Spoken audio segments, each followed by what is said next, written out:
Hello everyone, আজ জানো আমরা কোথায় যাচ্ছি? আজ আমরা চলে এসেছি জলপেশের মেলায়। শিবরাত্রি উপলক্ষে জলপেশ ধামে এই মেলা চলে 7 দিন ধরে।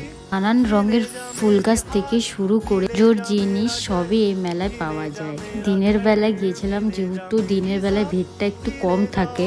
দেখতেই পাচ্ছেন পুজোর সব রকমের জিনিসপত্র পাওয়া যায়। ইনফ্যাক্ট যেটা এমনি সময় তোমরা বাজারে পাবে না সেই জিনিসও পাওয়া যায়। গ্রামের মেলা দেখতে আমার খুব মজা লাগে। এত কালারফুল থাকে, বিভিন্ন রকমের জিনিস, খুব মজাদার। একটাই সমস্যা, যেহেতু আমি খুব বাজে বার্গেনিংয়ে, সেহেতু আমি বার্গেনিং করতে পারি না। আমি শুধু জিনিস দেখে দেখে চাই। আর আমার ভাগ্নি আমার সাথে ছিল, তাই আমি তাকে বারবার বলছিলাম তুই আমাকে কিনে দে, তুই আমাকে কিনতে হেল্প করিস, কারণ আমি যতটা খারাপ সে ততটাই ভালো। তাই তার ব্যাগও ভর্তি। তো শপিং করেও ক্লান্ত। আশা করছি তোমাদের সকলের ভালো লেগেছে। Bye bye. আজ এখানেই